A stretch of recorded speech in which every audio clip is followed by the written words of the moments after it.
everybody? Today I'm going to be showing you guys how to make a forearm roller or a wrist roller, whatever the fuck they're called. So I had the liberty of breaking this off to start, but what you're going to want to do is find something that you can use to roll in your wrists.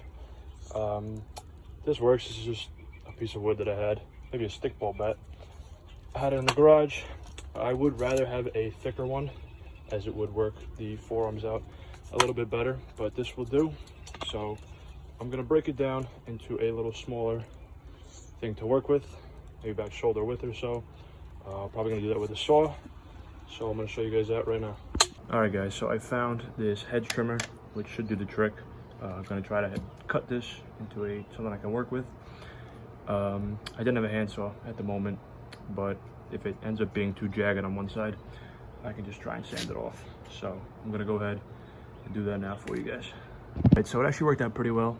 That's the end, it's just a little rough on the end. I'll put some duct tape over it. But there we have it. That'll be a wrist roller.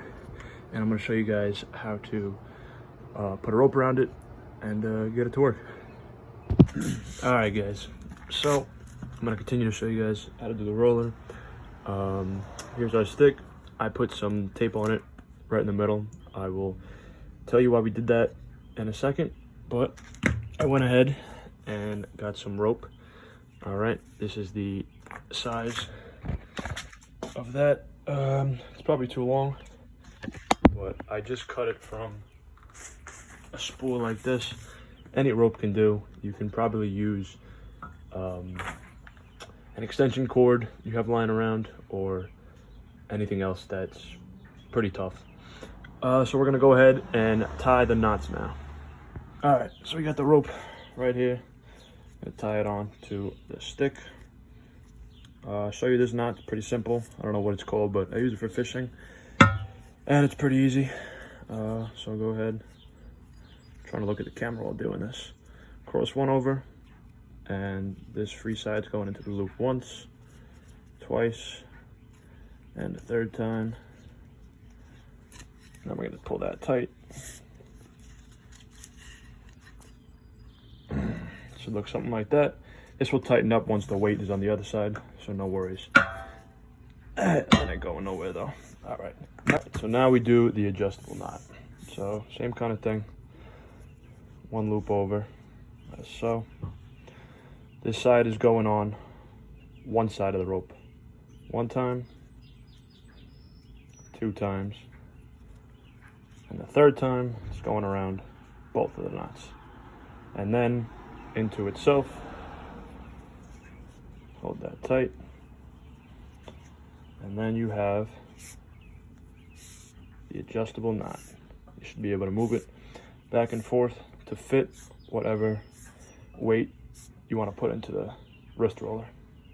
All right, so the reason that we put this tape in the middle is to make sure that when we go to use the wrist roller, the rope is actually going to catch and start to roll up.